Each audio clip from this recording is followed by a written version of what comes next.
Bom, hoje é um dia especial para os ativistas e defensores de direitos humanos e também para os Estados que ratificaram a Declaração Universal dos Direitos Humanos. A eles, né,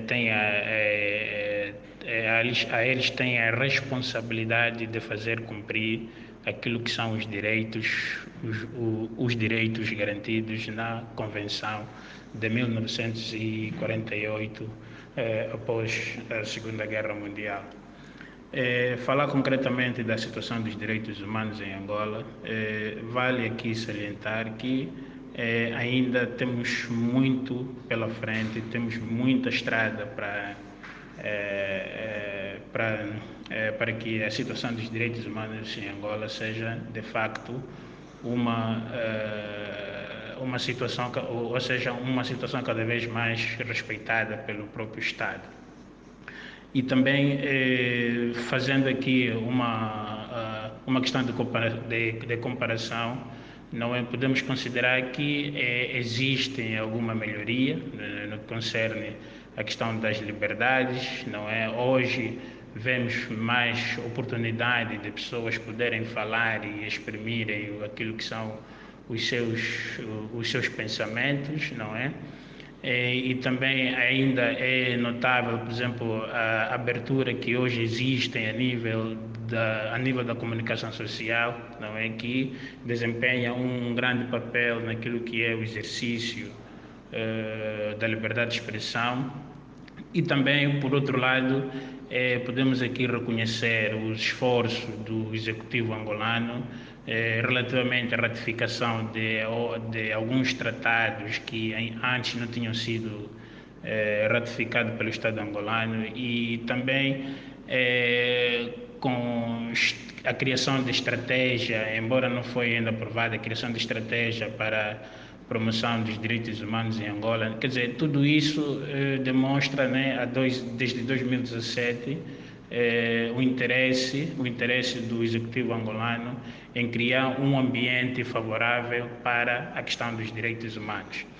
Mas também, a par desse cenário que nós temos estado a assistir, né, de sinais de melhorias, ainda assim podemos aqui apontar, não é, muitas outras situações que deveriam merecer maior atenção por parte do Estado angolano, que tem a ver com a questão dos grupos minoritários, não é? Então, e nós, por exemplo, aqui podemos destacar como, por exemplo, a questão da fome no sul do país, não é?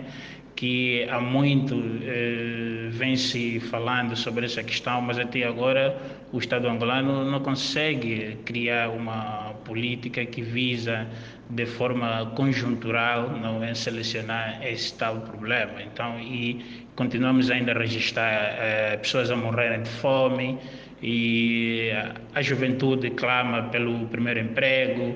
Então, quer dizer, muitas outras situações que ainda até o governo ou o executivo angolano precisa fazer e trabalhar mais para que os direitos humanos em Angola sejam uma realidade. Aqui também gostaríamos de realçar a situação, por exemplo, de outros grupos vulneráveis, como, por exemplo, a questão dos imigrantes e refugiados em Angola.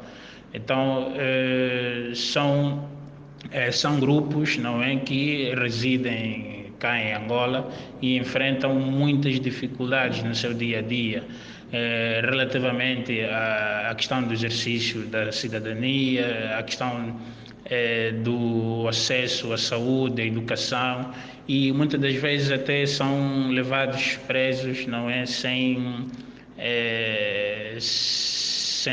atenção, não é, determinados pressupostos para que os mesmos se encontrem nessa situação carcerária. Então, com isso podemos dizer que ainda temos mas muito para fazer para que os direitos humanos em Angola sejam, na verdade, uma situação de direito e, de facto, conforme constam na Declaração Universal dos Direitos Humanos. Já agora, relativamente o que se deve fazer, não, eu acho que o que se deve fazer, não é? Se há coisa que em Angola nós temos e é bastante, por exemplo, são as leis, não é? Nós temos as leis que são muito ricas, não é? Naquilo que é o seu conteúdo, não é? Aqui refiro-me em termos de hierarquia, falo da questão da própria Constituição e falo dos tratados internacionais que Angola ratificou de direitos humanos. Então, temos aqui uma série de condições materiais, não é, para que os direitos humanos encontrem um ambiente salutar, não é, relativamente aquilo que deve ser o impacto, não é, na sociedade e para o cidadão. Então, com isso estamos a querer dizer o quê? Que materialmente o país está bem servido, não é, em relação em matéria de direitos humanos. Só que na prática ainda temos muito que fazer, não é? Porque tudo isso também passa por uma questão também de mentalidade, de consciencialização das pessoas que têm a responsabilidade de fazer cumprir aquilo que está estatuído, aquilo que está estabelecido na lei. Então, há aqui muitas séries de fatores que devem ser conjugados, que passa também pela formação do próprio homem, não é? Pela formação do próprio homem. E também isso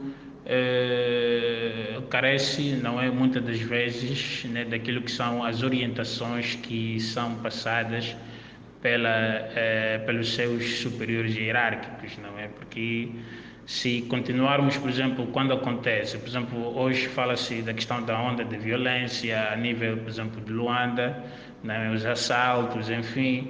Então, se continuarmos a ter discursos oficiais assim, um tanto quanto musculoso, não é? Então, isso depois tem os seus efeitos, porque quem está, por exemplo, um agente policial que tem a obrigação de manter a ordem e a tranquilidade, então muitas das vezes vai sobretudo memorizar aquilo que se calhar o seu superior hierárquico disse, não é? E razão pela qual depois o que é que temos estado a registrar são os excessos, não é? Os excessos em algumas atuações policiais para com os cidadãos. Então, quando registramos esse tipo de excesso por parte das autoridades, então aqui corremos o risco de violar, né, de violar direitos humanos que o próprio Estado deveria ser a primeira instituição a salvaguardar esses tais direitos. Então, precisamos precisamos respeitar, não é? Respeitar essas questões todas. Então, eu acho que o que se deve fazer, não é criar condições, não é? Criar condições de diálogo entre as instituições, todas as instituições que trabalham em defesa em defesa e promoção dos direitos humanos, para que junto possam criar sinergia para a materialização daquilo que o Estado, daquilo que o Estado angolano se propôs a cumprir, tomando em conta as ratificações dos tratados internacionais, de modo a garantir garantir e continuar a promover a questão dos direitos humanos em Angola. Então, e o que nós e para isso, não é? E uma das coisas que nós gostaríamos aqui apelar, não é? É a criação de uma instituição independente de direitos humanos. Não é uma instituição independente de acordo aos princípios de Paris, não é? Então,